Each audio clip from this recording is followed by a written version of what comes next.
So I was born in Yorkshire, in quite a socially deprived city. I was born to parents of Indian origin. Dad came over in '72 as a fully qualified doctor, so he started working here and became a GP and served the NHS for 40 to 50 years.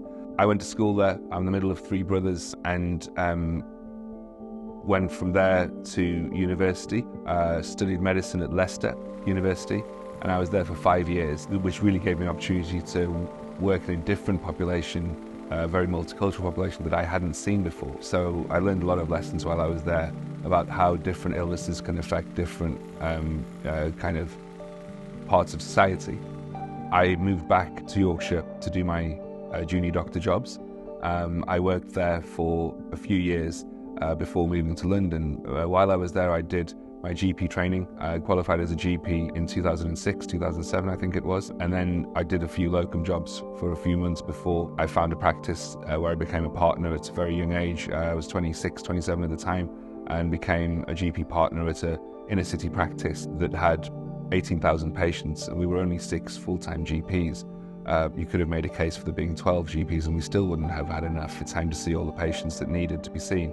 But what that gave me is an opportunity to understand how healthcare worked, how general practice worked, a bit about how the finances work, because that's a big thing which we don't really get taught in medicine. And while I was doing that, well, the NHS white paper reforms came in, and there was an opportunity there to kind of get involved with how services are commissioned to try to deliver the healthcare that a particular patient population needed. And so I put my hand up at the meeting, got involved in it, and for whatever reason they felt that I had some sort of aptitude with that, and I went to a national leadership course and then became the chairman of the NHS regionally.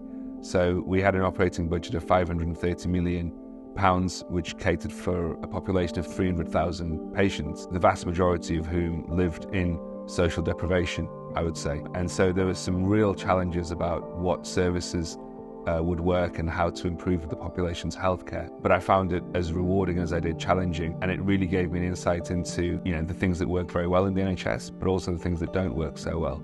And that gave me probably a good footing to then move to London, because when I moved to London, you obviously we're in a big city where there's honestly every social strata you can imagine, every ethnicity, every language spoken, and so I started working in Holloway as a doctor, as a GP, and I moved on to a multi-site practice. So they had 12 GP practices between the company.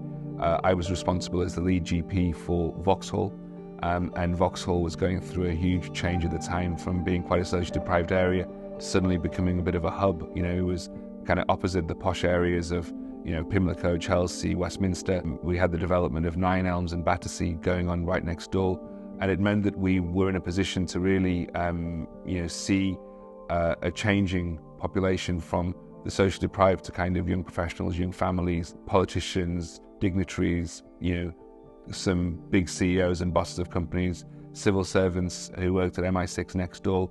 So it was really eye-opening, but also I felt there was an amazing opportunity to get involved with shaping services for a new area. We then merged with our sister practice, which was of a similar size, and we became a 30,000 patient super practice split over 2 sites.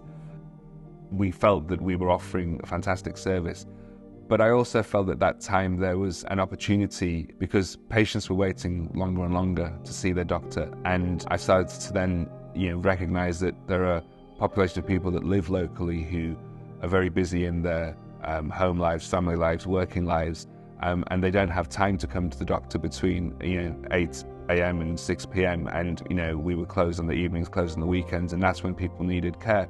So I felt there was an opportunity to set up a private practice that would cater for that kind of population of patients, and so that's what I did. It was predominantly GP work, aesthetics and skin surgery, and that was going very well. And I started to build the idea of developing HarleyDoc at that stage in late 2018, 2019. And then of course, we didn't know it would happen, but lockdown hit, COVID pandemic, completely gutted the kind of local health services, and resources were all over the place. And it kind of compounded the problem, I felt. And that opportunity to reinvent healthcare locally was missed. I feel like we reverted to type and in fact went backwards in how we looked after patients. And suddenly patients were gone from waiting 2 or 3 weeks to see me to waiting 4 to 6 weeks before me. And as good as I think we are as doctors, I don't think I've ever been that popular that that people have to wait that long to see you.